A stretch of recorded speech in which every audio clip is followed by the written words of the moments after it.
You watching YouTube, a movie, or even checked out Spotify, and out of nowhere, everything just stops. Frustrating, huh? So you do what you do. You move it to airplane mode and move it back.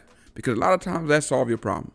And for this case, it solves your problem for all of 15, 20 seconds before you back to no signal again. So you try rebooting your phone. It solves it for another 10, 15 seconds. And then you're back to no service. You're looking at your signal bars. You have very little signal, if not any at all. So you gave up. You finally call a carrier or go to the store and say, hey, does anybody else have an outage? What's going on? Now, on some occasions, you're not the only one having this problem. You go to social media, you see that there are other people complaining about us. And in that case, a tower is probably down. But there are other times when I'm being told the tower is down, and it seems like the tower is only down for me. And I have a question about that. Why is a tower down? Well, why are you telling me the tower is down? And then I call back later. It seems like no one seems to know about this tower being down, except for this one rep. With something like a tower being down, you would think this would be widely known. And it makes me wonder, is this an excuse that carriers give when, they can't explain why you're having a problem?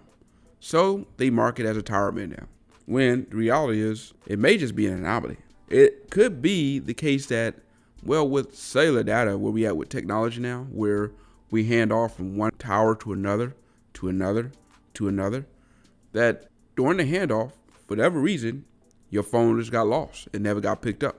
I've actually had it one time when I called a carrier and actually had someone who was knowledgeable about the situation. And they dug in and started digging through everything in the system and found out, for whatever reason, that during a handoff from one tower to another, it didn't pick up.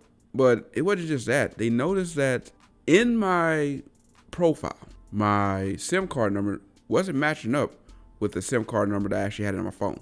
So everything was just off. After they fixed that up, everything was good. Didn't have a problem. So this makes me wonder, all the times that we as customers are told that a cellular tower is down. Are they really down? Or is this just an excuse that the carriers give because, they can't think of what else to tell you? Because I've heard this from AT&T, Verizon, and T-Mobile. So I know this is just not a one-off with one carrier. I wonder, for you out there, have you heard this excuse? Have you noticed the tower actually being down when you heard this excuse? Or is this something that bothers you as well?